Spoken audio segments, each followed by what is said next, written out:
네, 3단원 힘과 운동, 힘은 두 물체 사이에서 작용해. 교과서 91에서 93쪽입니다.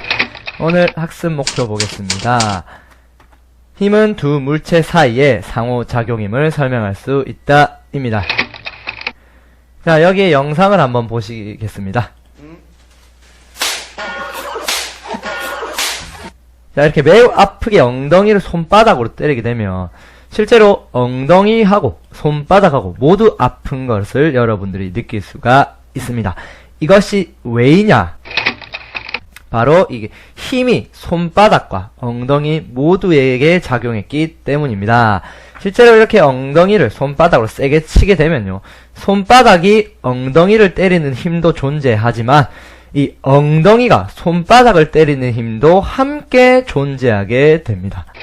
자, 다른 예를 한번 들어보겠습니다. 이렇게 우리가 출발선에서 달리기를 시작한다고 해보겠습니다.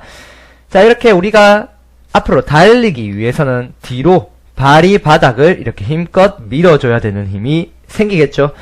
그런데 항상 이렇게 발이 바닥을 미는 힘이 존재하면 마찬가지로 바닥이 발을 미는 힘도 함께 생기게 됩니다. 아까 엉덩이가 손바닥을 친 것처럼 힘은 항상 두 물체 사이에서 함께 발생하게 됩니다. 그래서 우리가 앞으로 다룰 이 힘의 정의를요, 한 물체와 다른 물체 사이의 상호작용이라고 정의를 짓습니다. 즉, 두 물체 사이에서 항상 상호작용하는 것이 바로 힘이다 라고 표현을 하는 거예요. 선생님이 여러가지 예를 한번 들어보겠습니다. 자, 이렇게 사과나무가 있고요, 사과가 아래로 떨어진다고 해보겠습니다. 이때 상호작용하는 두 가지 힘은 무엇이냐? 바로 땅과 사과입니다. 자, 땅이 사과를 끌어당기는 만큼 사과도 사실 땅을 끌어당기는 힘이 작용하면서 사과가 땅으로 떨어지게 됩니다. 땅과 사과는 둘이서 상호작용하는 힘이 있습니다. 두 번째, 이렇게 둥둥 떠있는 자석들인데, 자, 이런 서로 밀어내는 자석들의 힘에 의해서 이 자석들이 떠있을 수 있습니다. 자, 이럴 경우 상호작용하는 물체는요, 바로 위쪽 자석과 아래쪽 자석이 되겠습니다. 이렇게 위쪽 자석과 아래쪽 자석이 서로에게 힘이 상호작용하면서 자석이 떠있을 수 있는 거예요. 자, 마지막 예로 이렇게 손가락으로 누른 스프링 같은 경우를 생각해 봅시다. 이때 상호작용하는 것은 무엇인가요? 바로 손이랑 용수철이 되겠죠. 손으로 용수철을 누르는 힘만큼 용수철이 손을 밀어내는 힘도 동시에 존재하게 됩니다.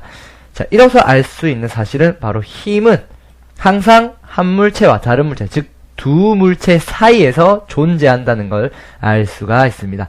항상 한쪽으로 힘이 작용할 때는 다른 쪽에서 힘이 같이 작용하게 된다는 거 알아두시면 됩니다. 자, 이렇게 힘을 받은 물체에는 어떤 일이 일어날까요? 자, 여기 야구공이 야구 배트에 맞는 장면을 한번 선생님이 영상으로 보여드리겠습니다. 자, 야구공이 야구 배트에 이렇게 맞게 되면 일단 야구공의 모양이 일단 변하게 됩니다. 즉, 힘을 받은 물체는요, 첫 번째, 모양이 변합니다. 자, 두 번째, 힘을 받은 물체는요, 이렇게 방향이 바뀌게 됩니다. 방향뿐만 아니라 속력도 바뀌게 되겠죠. 방향, 속력, 이런 것들을 우리는 운동 상태라고 표현하고, 힘을 받은 물체가 운동 상태가 변한다라고 표현을 합니다. 운동 상태는 속력이나 운동 방향 등이 있습니다. 그래서 밀가루 반죽을 힘을 가해 모양을 변화시킨다거나 축구공에 힘을 가해서 운동 상태를 변화시킨다는 것이 예가 있습니다. 자, 그래서 우리는 이제 이런 힘을 표시를 할 줄 알아야 되는데, 힘을 표시는 화살표로 나타냅니다. 힘이 시작하는 지점인 작용점, 힘의 방향을 화살표 방향으로 나타내고, 그 힘의 크기는요, 화살표의 길이로 나타냅니다. 예를 들어서 야구공이 배트에 맞았을 때 그 야구공에 가해지는 힘은요, 이런 식으로 표현할 수 있습니다. 배트와 야구공에 만나는 이 지점이 작용점이 될 것이고, 이제 야구공이 날아가는 방향이 힘의 방향이 되고, 야구공이 받는 힘의 크기를 이렇게 길이로 표시를 하고요. 힘의 크기를 단위로 뭐로 나타내냐? 바로 뉴턴이라는 단위를 나타냅니다. 예를 들어서 우리가 줄다리기를 이렇게 한다고 할 때 이쪽 사람은 이쪽 방향으로 당길 테고 이쪽 사람은 이쪽 방향으로 힘을 당길 겁니다. 오른쪽 사람과 왼쪽 사람을 비교했을 때 누가 힘이 큰가요? 예, 바로 화살표의 길이로 보면 알 수 있죠. 바로 화살표 길이가 긴 왼쪽 사람 힘이 크다는 것을 알 수 있어요. 만약에 오른쪽 사람이 1N이라는 힘을 가했으면 왼쪽 사람은 이 길이의 2배쯤 되니까 2N 정도 힘을 가했기 때문에 이 줄다리기 누가 우승하는 건가요? 바로 이 왼쪽 사람이 이긴다는 것을 알 수가 있습니다. 자, 그래서 오늘 학습 목표 힘은 두 물체 사이의 상호작용임을 한번 알아봤습니다. 수고하셨습니다. 네, 반갑습니다. 힘과 운동, 지구가 잡아당겨입니다. 교과서 94에서 97쪽입니다. 자, 오늘 학습 목표 보겠습니다. 중력을 이해하고 무게와 질량의 차이를 한번 알아보겠습니다. 자, 여기 있는 영상을 보겠습니다. 스카이다이빙하고 우주비행사 두 사람의 차이가 무엇입니까? 바로 스카이다이빙은 아래로 떨어지는데 우주비행사는 아래로 떨어지지 않는 겁니다. 그 이유가 무엇이냐 하니 바로 우리가 오늘 배울 중력 때문이라고 말합니다. 자, 여러분들 중력이란 것은요. 중력이란 지구와 물체가 서로 잡아당기는 힘을 중력이라고 말합니다. 사과가 땅으로 떨어지거나 물이 땅으로 떨어지거나 사람이 땅으로 떨어지는 것은 바로 이 중력, 지구와 물체가 서로 잡아당기는 힘 때문이라고 말합니다. 자, 그러면 중력의 방향은 어디로 향하고 있는 걸까요? 자, 사과를 이렇게 4개의 방향에서 동시에 떨어뜨려 봤을 때 사과는 어디로 떨어질까요? 자, 이 사과는 아래로 떨어지고 이 사과도 여기로 떨어지고 이 사과도 여기로 떨어지고 여기 사과도 여기로 떨어지죠. 자, 그래서 중력의 방향은 여러분들 항상 지구 중심 방향을 향하고 있다고 말합니다. 그러면 우리가 어떤 물체를 이렇게 들었을 때 가볍다고 느끼는 것은 바로 중력이 작게 작용한다, 뭐 이런 말로 표현을 합니다. 반면에 무겁다고 느끼는 것은 그 물체에 작용하는 중력의 크기가 크다, 뭐 이런 식으로 표현을 하는 거예요. 여기서 우리가 알 수 있는 개념이 뭐냐, 바로 무게라는 건데, 중력이 작은 물체는요 무게가 작다라고 표현을 하고, 중력이 큰 물체는 무게가 크다라고 표현하면서 가볍다, 무겁다라고 우리가 정의를 하는 거예요. 자, 그래서 무게가 무엇이냐 하니 바로 물체에 작용하는 중력의 크기를 말하는 게 바로 무게입니다. 단위는 여러분들 힘의 단위인 뉴턴을 나타내요. 만약에 이 가벼운 물체의 무게가 10뉴턴이라고 하면 이 무거운 물체의 무게는 이 화살표 길이의 2배니까 20뉴턴이라고 표현하면서 우리는 이 물체에 작용하는 중력이 크니까 무게도 크다라고 표현을 하는 겁니다. 자, 이 무게를 재는 도구는요, 용철 저울이나 안전뱅이 저울, 이런 것들을 쓰게 됩니다. 자, 예를 들어서 지구에 600뉴턴이나 되는 이제 뚱뚱한 사람이 이렇게 있다고 해봅시다. 이렇게 안전뱅이 저울에 올렸으니 600뉴턴이었어요. 이 사람이 만약에 우주에 가면 무게는 몇 뉴턴일까요? 예, 바로 우주에는 중력이 없기 때문에 바로 0뉴턴에 해당하게 됩니다. 지구는 물체를 잡아당기지만 우주는 물체를 잡아당기는 중력이 없죠. 그렇기 때문에 중력이 없으면 무게가 없다고 표현해서 0뉴턴입니다. 그런데 만약에 이 사람이 달에 간다고 해보겠습니다. 달은요, 여러분들 중력이 지구보다 6배나 약해요. 지구에서 무게가 600뉴턴인 사람이 달에 가면요 중력이 6배나 약해지기 때문에 무게가 100뉴턴으로 감소하게 됩니다. 즉 중력이 6배 약하기 때문에 600뉴턴은 6분의 1인 바로 100뉴턴의 무게가 나오게 된다고요. 이렇기 때문에 우리가 달에 가면 실제로 이렇게 통통 뛰어다니면서 다닐 수가 있는 거예요. 왜냐하면 무게가 6분의 1로 줄었기 때문이죠, 우리가. 자, 만약에 그렇다면 이 뚱뚱한 사람이 달에 간다고 해서 이 사람이 무게가 줄었으니까 날씬해진 걸까요? 아니죠. 이 사람의 원래 가지고 있는 살덩어리는 달에 간다고 해서 사라지지 않죠. 자, 그렇기 때문에 우리가 알아야 될 개념이 뭐냐? 바로 질량이라는 건데, 달과 지구에 있을 때 질량이 같다라고 표현을 하면서 우리는 질량을 정의하게 됩니다. 자, 질량이 뭐냐 하면 바로 물체가 가지고 있는 고유한 양을 질량이라고 합니다. 단위는 킬로그램을 쓰는 거예요. 질량은 이런 양팔 접시 저울로 물건을 재는데 이런 양쪽에 물건을 서로 올려보면서 비교해보면서 질량을 잴 수가 있어요. 자, 예를 들어서 지구에 이렇게 뚱뚱한 사람을 올리고 옆에다가 60kg에 해당하는 추를 올렸습니다. 둘이 평행을 맞췄으니까 이 사람이 60kg인 걸 알 수가 있어요. 자, 이것을 통째로 달로 옮겨 보았을 때 이것이 변하게 되나요? 이 사람이 가벼웠기 때문에 이 분동이 더 무거워지게 됩니까? 아니죠. 달로 간다고 해서 이 수평이 변하는 건 아닙니다.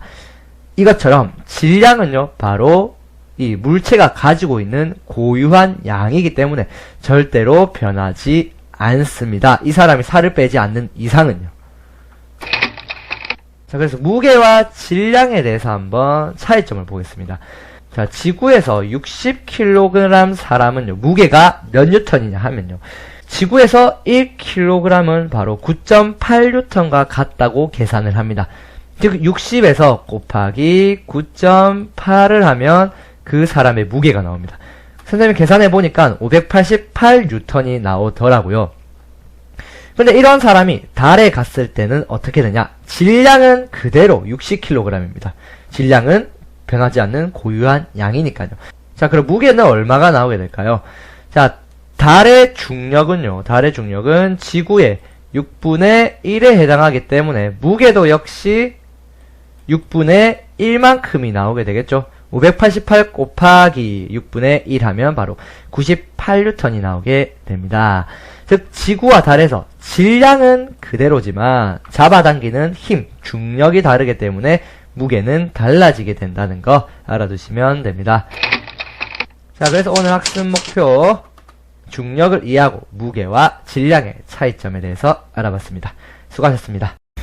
예, 반갑습니다. 힘과 운동 떨어져 있어도 서로 끌어당겨 교과서 98쪽에서 99쪽입니다. 자, 오늘 학습 목표 보겠습니다. 자기력과 정기력에 대해서 한번 알아보도록 하겠습니다. 자, 여러분들 자석에 의해 생기는 힘에 대해서 한번 영상을 보겠습니다. 자, 철 같은 물질에다가 자석을 갖다 대면 서로 떨어져 있어도 이렇게 클립을 이렇게 띄워올 수 있는 것을 볼 수가 있습니다. 자, 이렇게 자석에 의해 생기는 힘을 우리는 자기력이라고 표현을 합니다. 자, 다시 한번 말해서 자기력이라는 것은 자석에 의해 생기는 힘을 말합니다. 자, 이렇게 자석이 있으면 자석은 항상 N극과 S극으로 나뉘게 됩니다. 만약에 이것과 같은 자석을 갖다 대었는데 만약에 S극과 N극이 서로 가까이 하게 된다고 해보겠습니다. 자, 만약에 이렇게 S극을 가까이 되었을 때 가까이 있는 N극은요, 이렇게 끌려오게 됩니다. N극과 S극은 서로 끌어당깁니다. 자, 반대로 만약에 S극과 S극을 서로 가까이 둔다고 해보겠습니다. S극을 이렇게 가까이 되면 이렇게 서로 멀어지게 되는 현상이 일어납니다. 즉 X극과 X극은 서로 밀어내죠. 자, 마찬가지로 N극과 N극을 가까이 되었을 때는 역시 서로 멀어지게 됩니다. N극과 N극은 서로 밀어냅니다. 다시 한번 말하면 서로 다른 종류의 극을 갖다 대었을 때는 서로 끌어당기는 힘이 작용하게 됩니다. 이 힘을 인력이라고 표현하고요. 만약에 S극, S극 또는 N극, N극을 서로 가까이 가져갔을 때, 즉 같은 극을 가까이 가져갔을 때는요, 바로 밀어내는 힘, 청력이 생기게 됩니다. 이 자기력을 이용한 예로는 바로 나침판이 있는데, 나침판이 북쪽이 항상 N극을 가르치는 이유는요, 바로 지구가 하나의 자석이기 때문입니다.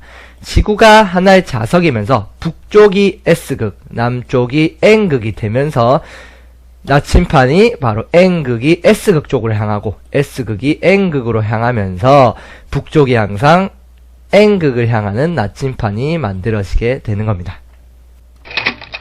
자, 자기력을 이용한 다른 예로는 자기 부상열차로 떠다니는 열차거나 아니면 전자석 기중기, 커다란 자석을 이용해서 철을 끌어당기는 이런 물건들이 자기력을 이용한 사례가 되는 겁니다. 자, 이번에는 자석이 아닌 전기를 띤 물체에 의한 힘에 대해서 한번 알아보겠습니다. 풍선을 머리카락에 대고 비빕니다. 아, 마찰을 시키는 거죠. 인정사정 볼 것 없죠? 실험이니까요. 드디어 들고 일어나는 머리카락! 머리카락이 열받았나요? 아, 풍선이랑 머리카락 사이에 정전기가 발생했군요. 자, 이렇게 전기를 띤 물체에 의한 힘을 우리는 전기력이라고 표현합니다. 자, 그래서 전기력은요, 전기를 띤 물체에 의한 힘입니다. 자, 이런 볼펜 두 개를 헝겊에다가 서로 문질렀다고 해보겠습니다.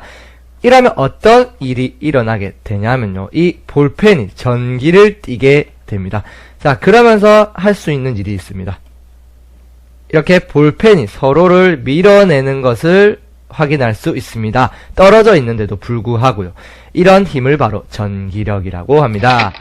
자, 여러분들, 전기는 플러스 전기와 마이너스 전기로 크게 두 가지로 나뉩니다. 마치 자석이 N극과 S극으로 나누듯이요. 자, 마찬가지로 플러스 전기와 마이너스 전기는요, 이렇게 서로 끌어당기는 힘이 작용합니다. 바로 인력이죠. 그에 반해 만약에 같은 종류의 전기, 즉 플러스 전기를 갖다 대면 바로 서로 밀어내게 됩니다. 바로 밀어내는 힘인 청력이 역시 작용하게 됩니다.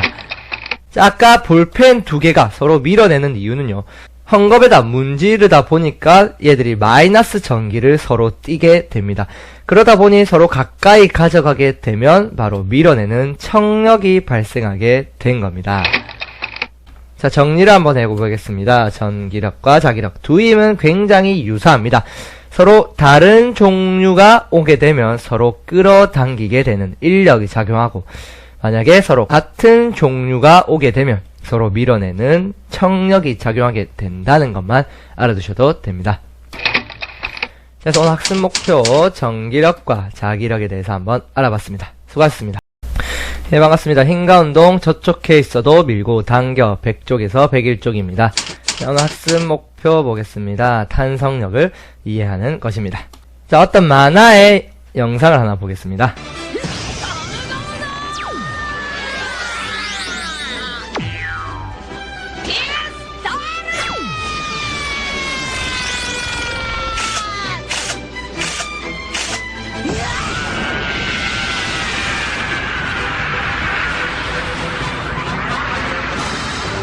자, 여기서 나온 힘은 바로 탄성력이라는 것인데, 탄성력에 대해서 한번 배워보겠습니다. 자, 여러분, 탄성력이 어떤 것인지 보겠습니다. 자, 고무줄을 만약에 선생님이 양쪽으로 이렇게 늘어뜨려 보겠습니다. 고무줄을 늘어뜨리게 되면 고무줄은 이쪽 방향으로 다시 작아지려고 합니다. 맞죠?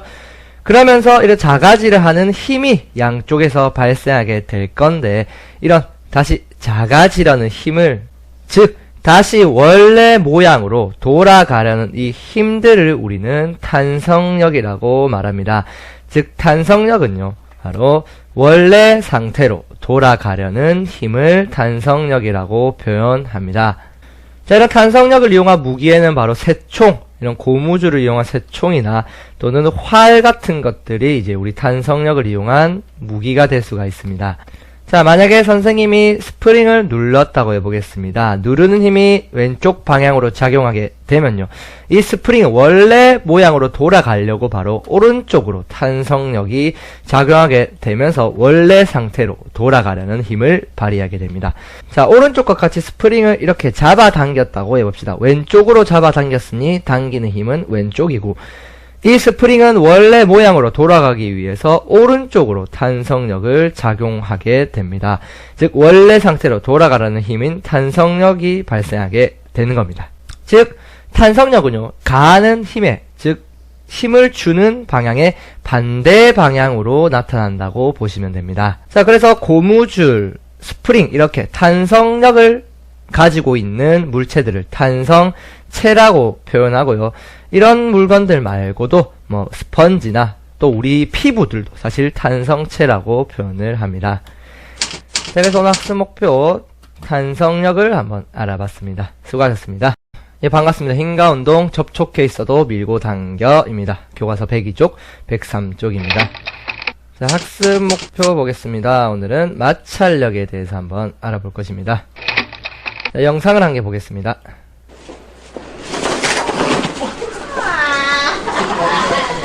결국 뒤로 크게 넘어지고 맙니다. 자, 이렇게 미끄러운 얼음판에서 넘어지지 않기 위해서는 우리에겐 마찰력이라는 게 필요합니다. 이 마찰력이 무엇인지 알아보겠습니다. 자, 여러분들 마찰력에 대해서 보겠습니다. 자, 만약에 이런 공을 어떤 바닥에다가 굴린다고 해보겠습니다. 자, 공을 살짝 밀었을 때 공은 무한히 굴러가지 않고 가다가 멈추게 됩니다. 자, 이렇게 공이 굴러가지 못하게 방해하는 힘이 있었다는 것을 우리는 공이 멈추는 것을 보고 알 수 있습니다.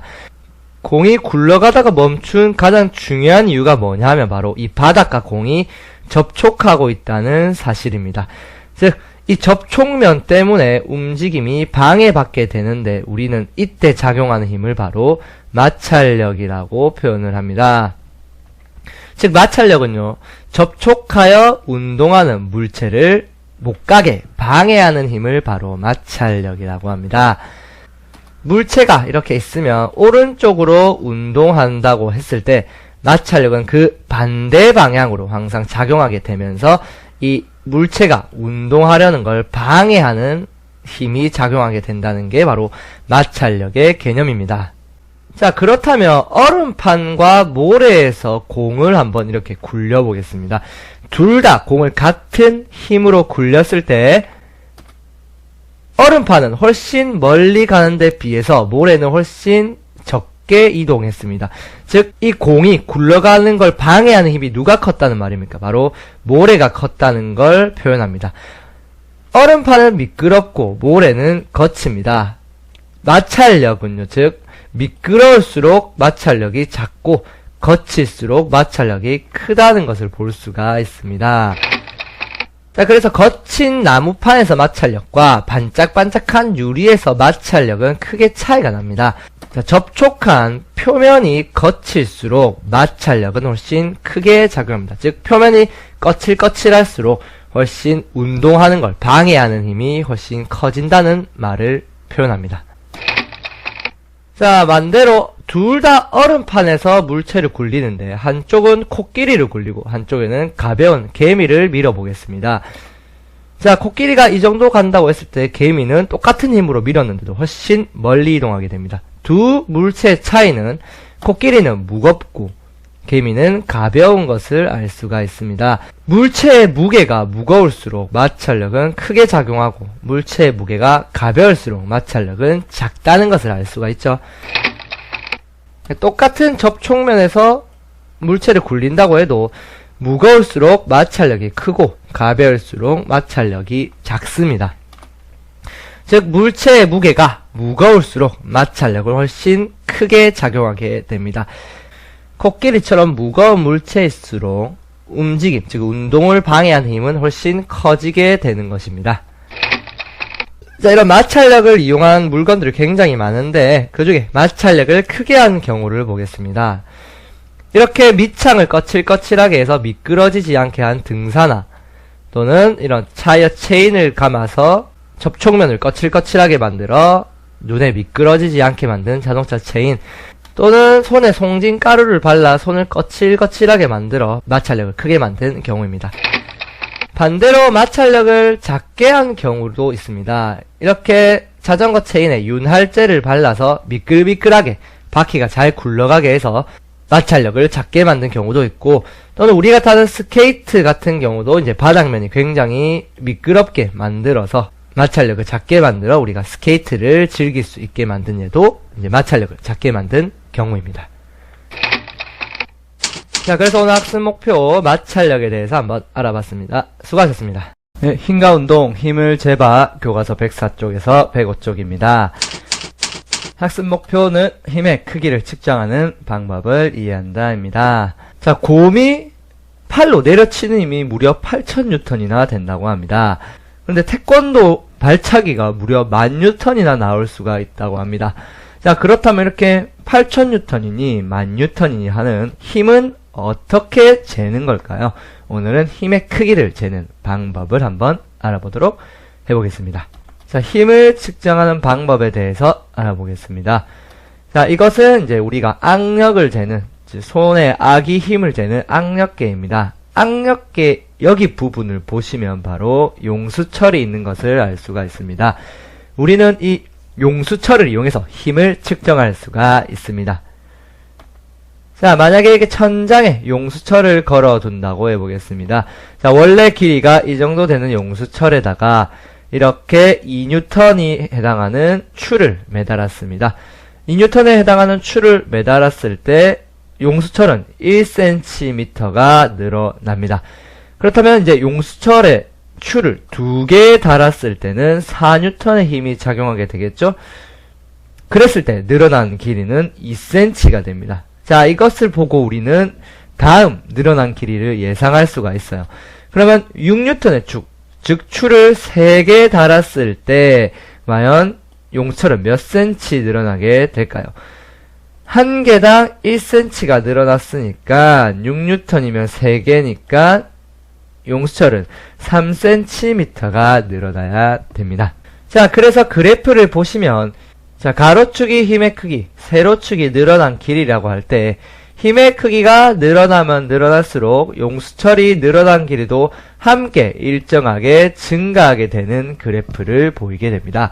그래서 이걸 보고 힘의 크기와 용수철이 늘어난 길이를 비례한다는 것을 알 수 있어요.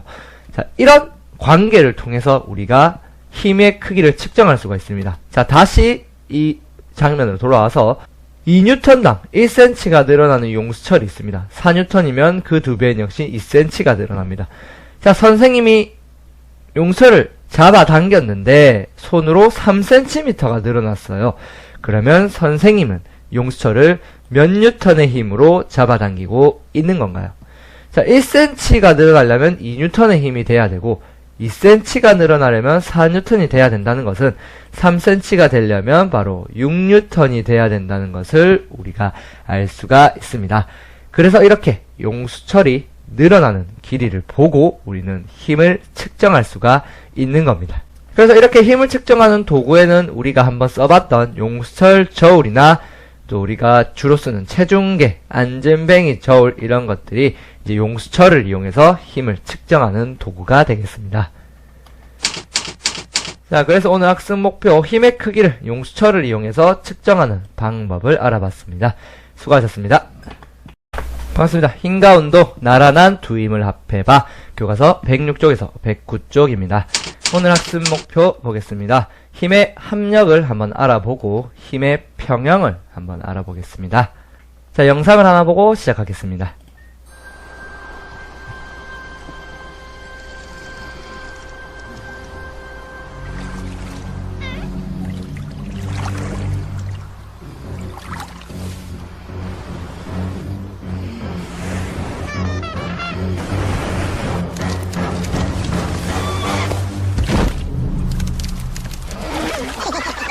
Smarter to travel in groups. 자, 금방 영상은 힘을 합치는 것이 얼마나 중요한지 보여줬습니다. 오늘은 힘을 합치는 방법에 대해서 배워보겠습니다. 자, 합력이라는 것을 한번 알아볼 건데요. 여기에 자동차가 있습니다. 이 자동차를 한 사람이 500N의 힘으로 오른쪽으로 밀고 있을 때 다른 사람이 와서 같이 똑같은 힘으로 자동차를 밀어줬습니다. 그렇다면 이 자동차에 전체적으로 작용하는 힘은 몇 N인가요? 그렇죠. 500N이 오른쪽으로 작용하고 또 500N이 오른쪽으로 작용하니까 둘이 합쳐지면서 바로 1000N의 힘이 자동차에 작용하게 됩니다. 이처럼 합력은요, 물체에 작용하는 두 힘을 더해서 얻은 힘을 합력이라고 표현을 합니다. 자, 그렇다면 반대 상황을 한번 보겠습니다. 자, 한 사람이 500N으로 오른쪽으로 밀고 있는데 다른 사람이 반대 방향에서 무려 800N의 힘으로 왼쪽으로 밀어본다고 해보겠습니다. 두 힘은 반대 방향으로 작용하게 됩니다. 그렇다면 이 차는 몇 N의 힘을 어느 방향으로 받게 됩니까? 그렇죠. 오른쪽으로 가는 힘보다 왼쪽으로 가는 힘이 훨씬 셉니다. 800이 500보다 크죠? 그러다 보니까 이 800N의 힘으로 작용하게 되겠지만 500N의 힘도 무시할 수 없기 때문에 이 800N에서 500N이 빼진 300N의 힘으로 왼쪽으로 힘을 받게 됩니다. 자, 그래서 합력을 구하는 방법은요. 만약에 나란한 방향으로 같은 힘이 작용했을 때는 두 힘을 더해주면 됩니다. 이 경우는 6N으로 오른쪽, 3N으로 오른쪽이니까 두 힘을 그대로 더해가지고 6 더하기 3에서 9N의 힘이 이 물체에 작용하게 되는 거고요. 두 번째 경우는 오른쪽으로 6N, 그런데 이거는 왼쪽으로 3N이니까 방향이 반대인 경우는 두 값을 빼주면 됩니다. 그래서 600이 3에서 3N으로 큰 방향으로 힘이 작용하게 되고요. 근데 마지막으로 만약에 반대 방향으로 작용하는 힘이 똑같을 경우는 빼면 바로 0N이 나오게 되겠죠. 자, 그래서 이렇게 물체에 작용하는 힘을 뭐 더하고 빼서 구한 이 힘들을 무엇이라고 하냐? 바로 물체에 작용하는 순힘, 즉 알짜 힘이라고 표현을 합니다. 물체에 진짜로 작용하고 있는 힘을 알짜 힘이라고 표현을 하는 겁니다. 근데 아까 세 번째 경우와 같이 물체가 양쪽에서 작용하는 힘이 같을 때는 알짜 힘이 몇입니까? 바로 이 경우는 알짜 힘이 바로 0이게 됩니다. 오른쪽으로 3N, 왼쪽으로 3N이니까 두 힘을 빼면 바로 0N이 되는 거죠. 이때 물체의 상태를 우리가 무엇이라고 하냐? 물체가 힘의 평형 상태에 있다고 표현을 합니다. 즉 힘의 평형은요, 여러분들, 물체가 받는 알짜 힘이 0일 때 바로 힘의 평형이라고 합니다. 물체가 힘의 평형일 때는요, 운동 상태가 더 이상 변하지 않습니다. 자, 만약에 여기서 줄다리기를 한다고 할 때 왼쪽으로 1000N, 오른쪽으로 1000N으로 당긴다고 하면 이 줄의 알짜 힘은 몇입니까? 바로 0이죠. 왜냐하면 왼쪽으로 1000, 오른쪽으로 1000이니까 두 힘을 빼면 바로 0이 나오죠. 그래서 이 줄은 힘의 평형에 도달해서 그 자리에서 더 이상 움직이지 않게 됩니다. 이 외에 힘의 평형의 예로는 바로 가만히 있는 물건들은 다 힘의 평형입니다. 화분 같은 경우 중력이랑 책상이 떠받치는 힘이 힘의 평형이기 때문에 더 이상 움직이지 않고 제자리에 있는 겁니다. 만약에 중력이 더 크다면 땅을 뚫고 들어가게 될 거고, 책상이 떠받치는 힘이 더 크다면 이 화분은 날아가게 될 겁니다. 또한 이렇게 자석의 힘으로 떠있는 지구본 같은 경우는 이렇게 중력과 자기력이 힘의 평형이 있기 때문에 둥둥 떠있을 수 있는 거고요. 이렇게 매달려 있는 물건 같은 경우 역시 중력과 줄이 당기는 힘이 힘의 평형에 있기 때문에 떨어지지 않고 매달려 있을 수 있는 겁니다. 자, 그래서 오늘 학습 목표 합력을 한번 구해봤고요. 평형에 대해서 한번 알아봤습니다. 수고하셨습니다. 네, 반갑습니다. 힘과 운동, 나란하지 않은 두 힘을 합해봐. 교과서 110에서 113쪽입니다. 학습 목표 보겠습니다. 나란하지 않은 두 힘의 합력을 구할 수 있다입니다. 자, 지난 시간에 우리는 이제 나란한 힘의 합력을 구해봤습니다. 이렇게 오른쪽으로 500, 오른쪽으로 500N 두 개가 더해져서 오른쪽으로 1000N이 나오는 이런 합력을 한번 구해봤습니다. 그렇다면 차를 이렇게 오른쪽으로 똑같이 밀지 않고 이런 식으로 한번 당겨본다고 해보겠습니다. 이 두 사람이 자동차를 당기는 방향은 이쪽 방향이 될 겁니다. 자, 만약에 이 두 사람이 이쪽 방향으로 자동차를 당기면 자동차는 어디로 움직이게 됩니까? 예, 자동차는 바로 앞으로 움직이게 됩니다. 자, 이게 왜 그런지 오늘 나란하지 않은 두 힘을 합쳐보는 방법을 통해서 한번 알아보도록 해보겠습니다. 나란하지 않은 두 힘의 합력입니다. 이제 이것은 예인선이라는 배인데, 이제 커다란 배들을 이제 끌고 가주는 역할을 하는 배입니다. 이 두 예인선이 커다란 이 배를 끌고 가려면 이런 식으로 줄을 묶어줍니다. 자, 그랬을 때 이런 방향으로 예인선이 끌고 갈 때 이 큰 배는 어디로 움직입니까? 바로 이 앞으로 움직이게 됩니다. 자, 이게 왜 그런지 한번 보여드리겠습니다. 자, 위쪽에 있는 배가 큰 배를 잡아당기는 힘을 F1이라고 하겠습니다. 힘 1이란 뜻입니다. 아래쪽에 있는 배가 큰 배를 잡아당기는 힘을 F2라고 하겠습니다. 자, 이랬을 때 이 나란하지 않은 이 두 힘의 합력은 어떻게 구하는지 보여드리겠습니다. 자, 제일 처음 해야 될 게 뭐냐 하면 바로 평행 사변형을 만드는 건데 어떻게 만드는지 보여드리겠습니다. 자, 이 F1의 끝에서 이 F2와 평행한 선을 그어줍니다. 자, 어떻게 그리냐? 이렇게 F2와 평행한 선을 F1의 끝에 갖다 대고 이렇게 그립니다. 자, 이 선과 지금 이 선은 평행합니다. 맞죠? 자, 마찬가지로 F2의 끝에 F1과 평행한 선을 이렇게 그어줍니다. 자, 그랬을 때 이렇게 평행하게 그은 이 선들이 만나는 지점이 있습니다. 이 지점과 힘이 시작하는 작용점을 연결시켜 주게 되면 이 노란색 화살표, 이것이 바로 F1과 F2의 합력의 방향이 됩니다.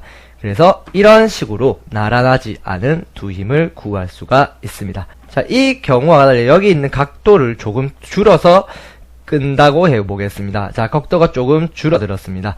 자, 이 경우는 한번 구해보겠습니다. 자, 역시 위쪽 배가 끄는 힘을 F1, 아래쪽 배가 끄는 힘을 F2라고 하겠습니다. 마찬가지로 F1의 끝에 F2와 평행한 선을 이런 식으로 만들어서 그어줍니다. 자, 마찬가지로 F2의 끝에 F1과 평행한 선을 이런 식으로 만들어서 그어줍니다. 자, 쭉쭉 직선으로 끄는 겁니다. 그랬을 때 역시 이 두 선이 만나는 이 지점과 이 힘들이 시작하는 지점을 이렇게 연결시켜 주게 되면 F1과 F2의 합력이 나오게 됩니다. 큰 배를 끄는 두 가지 경우를 봤는데, 자, 이 경우는 이런 식으로 그려서 F1, F2를 그린 다음에 역시 평행한 선을 이렇게 끄어서 만나는 지점에 이렇게 연결시켜 주기면 되고, 역시 좁을 경우도 마찬가지로 그려주면 됩니다. 자, 이 두 가지 경우를 비교했을 때 각도가 큰 것이 힘이 크나요? 각도가 작은 것이 힘이 크나요? 예, 여러분들, 힘의 크기는 화살표의 길이로 나타낸다고 했습니다. 자, 화살표의 길이가 긴 거는 각도가 작은 이 아래쪽입니다. 자, 그래서 나란하지 않은 두 힘 같은 경우는 실제로 두 힘을 이루는 각의 크기, 이 두 힘을 이루는 각의 크기가 작으면 작을수록 훨씬 큰 힘을 얻을 수가 있습니다. 자, 이것은 나란하지 않은 두 힘이 우리 일상생활에 쓰이는 건데, 이렇게 가래를 양쪽으로 잡아당겨서 흙을 이렇게 퍼올릴 수 있으며, 이런 줄다리기 같은 경우 이쪽 방향으로 당기고 그리고 반대 방향에서 또 당기게 되면 총 합력은 여기로 주어지게 되면서 줄이 이쪽 방향으로 끌려오게 되는, 이것도 역시 나란하지 않은 두 힘의 합력의 현상입니다. 자, 그래서 오늘 학습 목표 나란하지 않은 두 힘의 합력을 한번 알아봤습니다. 수고하셨습니다. 예, 반갑습니다. 힘과 운동 빠르기를 알아봐 교과서 119쪽에서 121쪽입니다. 자, 오늘 학습 목표 보겠습니다. 운동하는 물체의 속력을 구할 수 있다입니다. 자, 인간의 속력, 빛의 속력 중 누가 더 빠를까요? 예, 당연히 여러분들 알고 있겠지만 빛이 훨씬 빠릅니다. 빛은요, 눈 깜빡할 사이에 지구를 7바퀴 반을 돌 수 있는 속력을 가지고 있다고 합니다. 오늘은 이런 속력에 대해서 한번 알아보겠습니다. 자, 여러분들 속력에 대해서 배우기 전에 먼저 운동이 무엇인지 알아야 됩니다. 자, 운동은요, 과학에서 시간에 따라 물체의 위치가 변할 때 운동이라고 합니다. 자, 말이 어려우니까 그림으로 보여드리겠습니다. 자, 여기 나무가 하나 서 있고 사람이 달린다고 해보겠습니다. 시간이 계속 흐를 겁니다. 자, 사람이 시작하면서 출발을 합니다. 시간이 계속 흐르면서 이 사람의 위치는 계속해서 변하게 됩니다. 맞죠? 그런데 시간이 흐르고 있는데도 불구하고 이 나무의 위치는 계속 그 자리에 머물러 있습니다. 자, 이때 운동을 한 건 이 사람인가요? 나무인가요? 예, 맞습니다. 시간에 따라 위치가 변한 이 사람이 운동을 한 것이고, 시간에 따라서 항상 그 자리에 있고 위치가 변하지 않는 나무는 운동을 하지 않았다고 보는 겁니다. 이것이 과학에서의 운동입니다. 간단하게 말해서 바로 움직이는 상태면 바로 운동을 한다라고 표현을 한다는 거 기억해 두시기 바랍니다. 자, 그러면 여기 50m 달리기를 하는 A와 B를 한번 보도록 하겠습니다. 준비, 출발. 자, 누가 더 빠른가요? 자, 눈으로만 봐도 쉽게 B가 훨씬 빨랐다는 것을 알 수가 있습니다. B의 기록은 5초, A의 기록은 10초입니다. 자, 같은 거리를 더 적은 시간에 오는 이 B가 우리는 속력이 빠르다고 합니다. 몇 배 빠릅니까? A보다 걸린 시간이 훨씬 2배 작으니까 바로 B가 2배 더 빠르다고 표현을 하는 겁니다. 자, 다른 경우를 한번 생각해 보겠습니다. 자, A와 B. A는 25m를 달리고 B는 50m를 달립니다. 준비, 출발. 자, 이랬을 경우 A와 B가 동시에 도착한다고 해보겠습니다. 둘 다 역시 5초가 걸렸습니다. 누가 빠릅니까? 예, 여러분들 B가 빠르다는 걸 알 수 있겠습니까? 같은 시간인데도 불구하고 훨씬 먼 거리를 간 B가 훨씬 빠른 속도로 달린 것을 우리는 알 수가 있습니다. 이렇게 시간이 같을 때 훨씬 거리가 멀리 갔을 때 속력이 높다고 표현을 합니다. 이때도 역시 같은 시간인데도 거리를 2배 더 많이 간 B가 속력이 2배 더 빠르다고 표현을 하는 겁니다. 자, 이로부터 우리는 이제 속력을 구할 수가 있습니다. 바로 속력은 빠르기를 말하죠. 달리는 사람이 열심히 50m를 달려가지고 도달했을 때 시간이 5초였습니다. 이때 속력을 한번 숫자로 나타내 보겠습니다. 속력의 공식은요, 여러분들, 걸린 시간 분의 이동 거리입니다. 그 운동하는 사람이 운동하면서 걸린 시간과 그 시간 동안 이동한 거리를 이렇게 나누어 주면 속력이 나옵니다. 한번 계산해 보겠습니다. 이 사람 같은 경우 걸린 시간이 몇 초였나요? 바로 5초죠, 5초. 바로 5초 동안 운동을 했고, 이 5초 동안 이동한 거리가 바로 이 50m라는 걸 알 수가 있습니다. 자, 이거 계산은 어렵지 않습니다. 5분의 50이니까 1분의 10으로 약분이 되고, 이거를 더 보기 좋게 나타내면 10m per 초, 이런 식으로 나타낼 수가 있습니다. 앞에 이 1초가 생략이 된 단위입니다. 자, 그래서 이 초라는 것도 영어로 바꿔주게 되면 초의 영어인 second의 앞 글자를 따서 s라고 씁니다. 자, 이렇게 해서 10m per sec라고 우리는 속력을 읽습니다. 자, 다른 경우도 한번 보겠습니다. 속력은 걸린 시간분의 이동 거리라는 거 기억해 두시고, 자, A는 50m를 10초 만에 달리고 B는 150m를 15초 만에 달립니다. 누가 빠를까요? 자, 머릿속으로 계산이 됩니까? A 한번 계산해 보겠습니다. 자, 걸린 시간 분의 이동 거리니까 걸린 시간은 10초 걸렸습니다. 10초를 분모에 집어넣고 얼마나 이동했나요? 10초 만에 50m 이동했으니까 50m를 분자에 집어넣으면 10분의 50이니까 1분의 10이 될 테고, 이거를 좀 보기 좋게 10m per sec로 이렇게 나타냅니다. 자, B 역시 마찬가지 15초 분의 150이 될 겁니다. 맞죠? 자, 이거 역시 계산을 해보면 1초 분의 10이 될 거고, 마찬가지로 10m per sec가 될 겁니다. A와 B는 두 속력이 같다는 것을 우리는 이것을 통해서, 계산을 통해서 알 수가 있는 거예요. 자, 그런데 항상 사람이 같은 속력으로 달릴 수는 없죠. 이 사람 같은 경우도 50m를 5초 만에 달렸지만 지쳐버리는 바람에 이제 또 남은 50m를 달리는데 15초나 걸린 거예요. 도착하니까 20초나 걸린 거예요. 이 5초에서 20초까지 가는데 15초라는 시간이 걸린 거예요. 처음부터 50m까지 출발하는데 5초밖에 안 걸리는데도 불구하고요. 이렇게 항상 달리는 속력은 사실 변하게 됩니다. 그래서 우리가 도입해야 될 개념이 뭐냐면 바로 평균 속력이라는 건데, 자, 다른 거 다 무시하고 이 사람이 100m를 달리는데 걸린 시간만 한번 보겠습니다. 자, 역시 속력 구해보면 걸린 시간 20초 분에 이 사람이 달린 시간 100m를 계산해보면 이때 속력은 5m per sec가 나옵니다.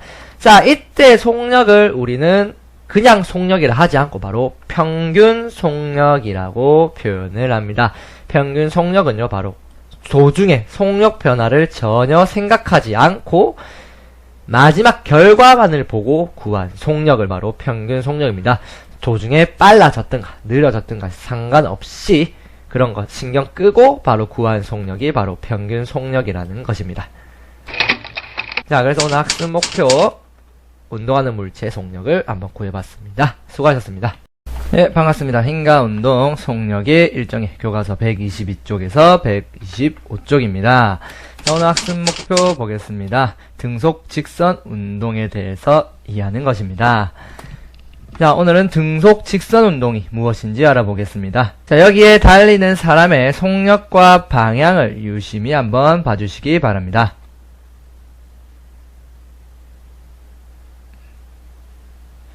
자, 지금 달린 사람의 속력은 어땠습니까? 속력은 변하지 않았습니다. 방향은 어땠나요? 역시 방향도 역시 변하지 않고 쭉 일자로 달렸습니다. 자, 여기서 속력이 변하지 않는다는 것을 두 글자로 줄이면 바로 등속이라고 합니다. 같은 등자에 속력할 때 속자를 써서 등속, 같은 속력이란 뜻이고, 방향이 변하지 않음을 두 글자로 줄이면 바로 직선이라는 말이 됩니다. 앞으로 쭉 방향이 변하지 않고 달렸으니까.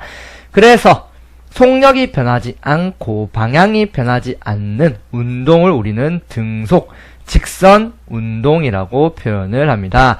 그래서 속력과 방향이 변하지 않는 운동을 등속, 직선 운동이라 표현을 하는 겁니다.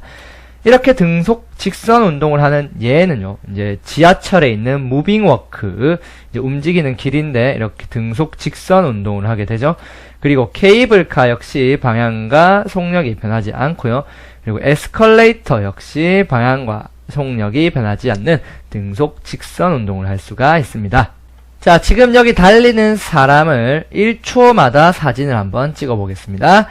1초, 2초, 3초, 4초, 5초입니다. 자, 이 사람이 각 1초마다 달린 거리를 표시해보면 1초에 10m, 또다시 1초를 달릴 때 10m, 10m, 10m, 10m입니다. 1초마다 이 사람은 10m를 달린 거예요. 이 사람의 속력은 변했습니까? 안 변했습니까? 예, 이 사람의 속력은 일정합니다. 그렇기 때문에 시간이 이렇게 흘러간다 해도 속력은 계속 똑같이 일정하게 유지가 되는 거고요.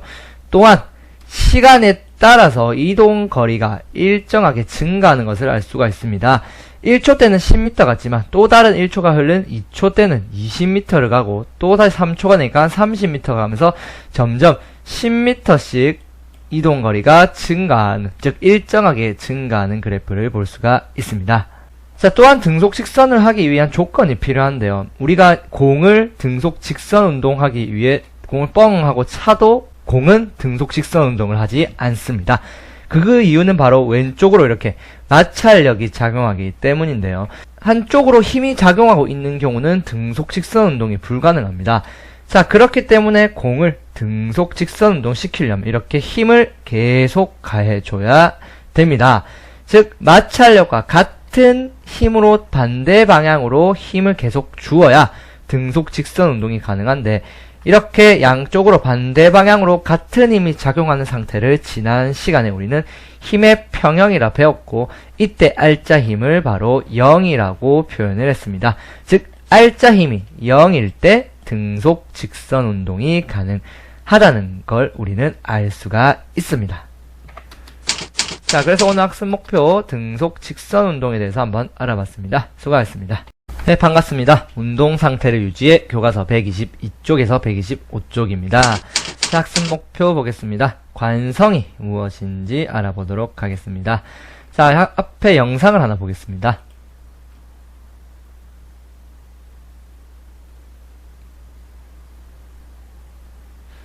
자, 이렇게 컵 밑에 종이를 뺐는데 종이가 이렇게 가만히 있으려는 하는 성질, 왜 이런 일이 일어나게 될까요? 한 가지 영상을 더 보겠습니다.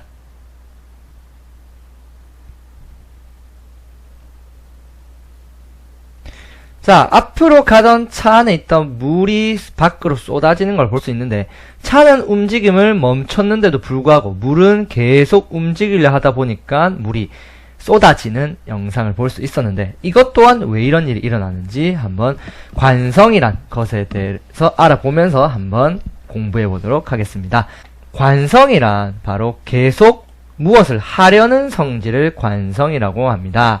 자, 한 가지 예로 계속 정지해 있으려는 성질을 관성이라고 할 수 있는데, 이렇게 가만히 있던 버스가 갑자기 출발하게 되면 이 안에 있는 사람들은 어떻게 될까요?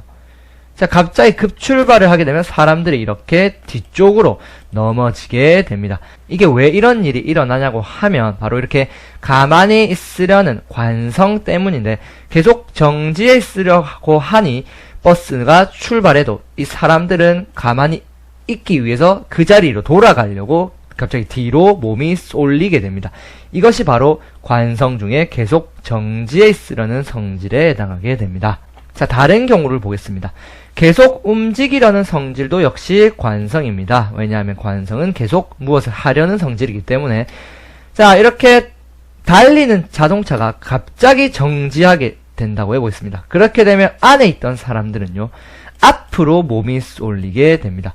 왜 이렇게 되냐고 하면요, 바로 계속 움직이려는 관성 때문입니다. 계속 원래 움직이고 있던 사람들이 버스가 정지해버리지만 이 안에 사람들은 계속 앞으로 움직이려 하기 때문에 몸이 앞으로 쭉 하고 쏠려버리게 되는 거예요. 자, 영상을 통해서 몇 가지 관성의 예를 한번 보겠습니다. 자, 첫 번째, 종이 위에 컵을 놓고 종이를 잽싸게 뺄 때입니다. 자, 이렇게 되면 이제 컵은 계속 가만히 있으려는 성질 때문에 종이가 빠져도 컵은 가만히 있을 수가 있는 겁니다. 두 번째, 나무 토막을 쌓고 망치로 칠 때 이유는요, 위에 있던 나무 도막은 가만히 있으려는 관성 때문에 아래께 튕겨나가도 가만히 그 자리를 유지해서 떨어질 수 있는 거예요. 자, 마지막, 정지된 버스가 갑자기 출발할 때 앞에서 봤지만 가만히 있으려는 성질 때문에 출발하면 사람이 뒤로 쏠려버리게 됩니다. 이거 역시 계속 가만히 있으려는 관성 때문에 그렇다는 걸 알아두시면 됩니다. 자, 우리가 이렇게 교통사고가 위험한 것은요, 굉장히 빠른 속도로 달려오는 자동차가 부딪히면 자동차는 멈추지만 우리 사람 몸은 계속 그 속도로 움직이려 하기 때문에 숭 하고 날아가 버립니다. 그래서 우리가 교통사고가 나면 크게 다치게 되어 버리는 거예요. 그래서 여러분들, 관성은요, 계속 정지해 있으려는 성질, 계속 움직이려는 성질까지 포함해서 계속 무엇을 하려는 성질입니다. 이 관성이 작용하려면요, 바로 힘이 작용하지 않아야 계속 그 운동을 할 수가 있습니다. 힘이 작용하지 않는다는 말은 바로 알짜 힘이 바로 0일 때를 말하는 것이죠. 물체의 알짜 힘이 0일 때 멈춰있는 물체는 계속 멈춰있으려 하고 움직이려는 물체는 계속 움직이려는 성질을 바로 관성이라고 한다는 걸 알아두시기 바랍니다. 그래서 학습 목표, 오늘 관성이 무엇인지 한번 알아봤습니다. 수고하셨습니다. 네, 반갑습니다. 힘과 운동, 힘을 받아 속력의 변해, 교과서 128쪽에서 130쪽입니다. 오늘 학습 목표 보겠습니다. 힘을 받으면 속력이 일정하게 변하는 것을 알아보겠습니다. 자, 하늘에서 떨어지는 운석이 무서운 이유는 말이죠, 그 무게도 있겠지만 굉장히 빠른 속력으로 지구와 충돌한다는 것 때문입니다. 왜 이렇게 운석이 굉장히 빠르게 지구로 꽂히느냐면 바로 중력을 계속 받기 때문입니다. 자, 중력을 받은 운석은요, 점점 속도가 빨라지게 됩니다. 자, 오늘은요, 이런 중력같이 힘을 받는 물체가 속력이 어떻게 변하는지 한번 알아보도록 해보겠습니다. 자, 오늘은 힘과 속력에 대해서 알아보겠습니다. 자, 힘을 받은 물체는요, 속력이 변하게 됩니다. 자, 여기에 자전거를 타는 학생을 한번 보겠습니다. 자, 이 학생은 점점 빨라지는 속력으로 자전거를 탈 겁니다. 한번 지켜보기 바랍니다. 자, 점점 빨라지는 걸 봤습니까? 자, 자전거의 속력이 점점 빨라지려면 어떻게 해야 되나요? 자, 페달을 계속 밟아주게 되면 속력이 점점 빨라집니다. 맞죠? 자, 페달을 계속 밟는다는 얘기는 바로 힘을 계속해서 자전거에게 준다는 말입니다. 힘이 자전거에 계속 주어지게 되면 자전거는 점점 빨라지게 됩니다. 즉, 다시 한번 말하면 페달을 계속 밟는다는 것은 힘을 계속해서 준다는 말이고, 힘을 계속해서 주게 되면 자전거는 점점 빨라지게 됩니다. 자, 그런데 힘을 주는 방향에 따라서 자전거가 빨라질 수도 있고 사실 느려질 수도 있는 겁니다. 자, 페달을 계속 밟으면 점점 빨라진다는 말은 운동 방향과 힘의 방향이 같을 때만 해당이 됩니다. 이렇게 오른쪽으로 운동하는 자전거에게 역시 오른쪽으로 힘을 줘야 자전거는 점점 빨라지는 운동을 하게 됩니다. 자, 그런데 반대로 만약에 브레이크를 잡으면 자전거는 어떻게 됩니까? 점점 느려지게 되죠. 자, 그 말은 자전거의 운동 방향과 자전거에게 가하는 힘의 방향이 반대이기 때문입니다. 자전거는 앞으로 가려고 하는데 브레이크를 잡는다는 것은 그와 반대 방향으로 힘을 가한다는 말이기 때문에 이 경우는 자전거는 점점 오면서 느려져 버리게 되는 거예요. 자, 다시 한번 보면 운동 방향과 힘의 방향이 같으면 이렇게 점점 빨라지고 운동 방향과 힘의 방향이 반대일 경우는 다시 점점 느려지면서 결국에는 멈추게 됩니다.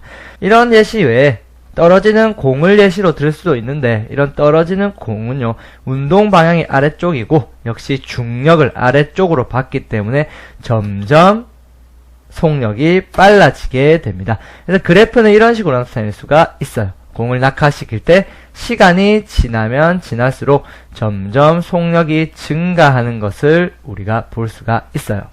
반대의 경우는 이제 위로 던져 올릴 때인데 이 같은 경우는 공은 위쪽으로 운동하지만 잡아당기는 힘이 중력이 계속 아래쪽으로 작용해버리기 때문에 점점 속력이 느려지게 됩니다. 시간이 흐르면 흐를수록 속력은 점점 느려지게 됩니다. 왜냐하면 운동 방향과 힘의 방향이 반대이기 때문인 거예요. 자, 그래서 오늘은요, 힘을 받으면 속력이 어떻게 변하는지 한번 알아봤습니다. 수고하셨습니다. 네, 반갑습니다. 힘과 운동, 힘을 받아 속력이 변해 131에서 133쪽입니다. 자, 오늘 학습 목표 보겠습니다. 힘과 속력 변화가 비례함을 이해하는 것입니다. 자, 지난 시간에 우리가 힘과 속력에 대해서 한번 알아봤습니다. 힘을 받은 물체는요, 속력이 변하게 됩니다. 힘을 받는 방향이 어디냐에 따라서 빨라질 수도 있고 느려질 수 있다는 것을 배웠습니다. 자, 그런데 만약에 자전거가 점점 더 빨라지는 경우를 생각해 보겠습니다. 그런데 페달을 느리게 밟을 때랑 페달을 빠르게 밟았을 때 속력이 변하는 정도가 틀리게 됩니다. 자, 이 두 경우를 출발시켜 보면 당연히 페달을 빨리 밟은 경우가 속력이 빠르게 증가하는 것을 볼 수가 있습니다.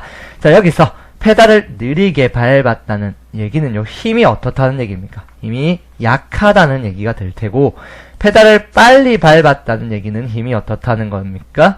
바로 힘이 강했다는 것을 알 수가 있습니다. 그래서 운동 방향과 힘의 방향이 같더라도 힘이 약하냐 강하냐에 따라서 속력이 변하는 정도가 달라지게 됩니다. 자, 그래서 페달을 느리게 밟았을 때는 힘이 약하기 때문에 이제 속력이 이 정도로 이렇게 점점 증가한다고 보면, 페달을 강하게 밟았을 때는 힘이 강하기 때문에 속력이 증가하는 정도가 훨씬 더 빠릅니다. 그래서 짧은 시간 내에 훨씬 먼 거리를 갈 수 있는 속력에 도달하게 되는 겁니다. 자, 그래서 힘이 약한 경우는 속력 변화가 작다라고 표현하고, 힘이 강한 경우는 속력 변화가 크다라고 표현을 하는 겁니다. 그래서 힘의 크기에 따라서 속력 변화는 비례하는 그래프가 나타납니다. 그래서 힘이 증가하면 증가할수록 속력도 함께 비례하여 증가하는 걸 알 수가 있어요. 자, 앞의 경우를 다시 한번 보겠습니다. 자, 이 학생이 힘 F를 가했다고 했을 때 밑에 학생은 힘 EF를 가했다고 해보겠습니다. 위의 힘의 2배의 힘에 해당하는 것입니다. 자, 위의 학생은 1초마다 10m/s의 속력이 증가합니다. 1초마다 속력이 10씩 증가한다는 말입니다. 아래 학생은 위의 학생보다 2배의 힘을 가했기 때문에 속력이 1초마다 역시 2배인 20씩 증가하게 됩니다. 힘이 2배이기 때문에 속력 증가도 역시 2배가 되는 거예요. 그래서 이걸 통해서 힘의 크기가 속력 변화와 비례한다는 걸 알 수가 있는 겁니다. 자, 이걸 그래프로 나타내면 힘 F일 때보다 힘 EF일 때 같은 시간에 도달한 속력이 훨씬 EF가 더 크다는 것을 알 수가 있습니다. 얼마나 더 큽니까? 예, 바로 딱 2배 정도의 크기 속력을 나타내는 것을 알 수가 있어요. 이걸 통해서 우리는 힘과 속력이 이제 비례한다는 것을 알 수가 있었던 겁니다. 자, 그래서 학습 목표 힘과 속력 변화가 비례함을 알아봤습니다. 수고하셨습니다. 네, 반갑습니다. 힘과 운동, 힘을 받아 방향이 변해. 교과서 134쪽에서 135쪽입니다. 자, 오늘 학습 목표 보겠습니다. 힘이 운동 방향을 변화시킴을 이해하는 것입니다. 자, 여러분들 발리슛이라는 걸 알고 계십니까? 이제 날아오는 공을 발로 차서 방향을 바꾸어 골인을 시키는 이제 슛의 종류인데, 이 방향으로 날아오는 공을 발로 차서 이렇게 방향을 바꾸는 게 바로 발리슛입니다. 자, 공이 이쪽 방향으로 날아오는데, 날아온 공을 발로 힘을 가하게 되면 공의 방향이 바뀌면서 공이 골대로 날아가게 됩니다. 자, 오늘은 이렇게 힘을 받아서 물체가 방향이 변한다는 것을 한번 공부해 보겠습니다. 자, 힘과 방향입니다. 공의 운동 방향이 오른쪽이고 힘의 방향도 역시 오른쪽이면 공은 점점 빨라지는 운동을 한다는 걸 지난 시간에 배웠습니다. 그래서 공은 점점 속력이 빨라지게 될 것이고, 운동 방향이 오른쪽이고 힘의 방향이 왼쪽일 경우, 반대일 경우는 공이 점점 느려지는 운동을 하게 될 것입니다. 자, 여기서 알 수 있는 거는 힘의 방향과 운동 방향이 이렇게 나란할 경우, 반대일 경우도 마찬가지, 나란할 경우는 이제 속력만 변한다는 걸 우리가 알 수가 있습니다. 다시 한번 말하면 힘의 방향과 운동 방향이 나란할 경우 속력만 변한다는 걸 우리가 알 수가 있습니다. 자, 그런데 이와는 다르게 힘의 방향과 운동 방향이 이렇게 다른 경우를 한번, 나란하지 않은 경우를 한번 보겠습니다. 자, 공이 오른쪽에서 날아오다가 운동 방향과 나란하지 않은 방향에서 힘을 가했다고 해보겠습니다. 그러면 공이 어떻게 움직이게 될까요? 날아가는 공은 힘의 방향에 의해서 방향이 완전히 바뀌게 됩니다. 자, 이와 같이 힘의 방향과 운동 방향이 나란하지 않을 경우는 속력뿐만 아니라 방향도 함께 변하게 됩니다. 자, 그래서 힘을 받은 물체는요, 운동 방향이 변할 수가 있습니다. 어느 때 힘의 방향과 운동 방향이 나란하지 않을 경우에만 해당하는 겁니다. 나란하면 속력만 변하게 되는 거고요. 자, 예를 들어서 헤딩슛 같은 경우 공이 운동 방향 쪽으로 이렇게 날아올 때 공을 보내고 싶은 방향으로 힘을 줘가지고 공을 골대로 꽂아 넣을 수 있는 것이고요. 이제 해머 던지기라는 운동인데, 이렇게 공에 힘을 주어 계속 뱅글뱅글 돌리게 하는 것은 힘을 주면서 계속 운동 방향을 바꾸게 하는 스포츠라고 볼 수가 있습니다. 이런 원운동 같은 경우, 이제 회전을 그리는 운동은 이제 힘을 받은 물체가 운동 방향이 계속 변하는 대표적인 예가 될 수 있는 겁니다. 자, 또 다른 예로는 농구공을 던지는 걸 예로 들 수 있는데, 농구공을 위로 운동 방향을 향해서 던지게 되면 농구공은 이렇게 포물선을 그리면서 떨어지게 됩니다. 이렇게 계속 방향이 바뀌는 이유는요, 바로 아래쪽으로 중력이라는 힘을 계속 받기 때문입니다. 그래서 이런 농구공을 던지는 것도 힘을 받은 물체가 운동 방향이 변하는 예인 겁니다. 그래서 오늘 학습 목표, 힘이 운동 방향을 변화시킴을 알아봤습니다. 수고하셨습니다.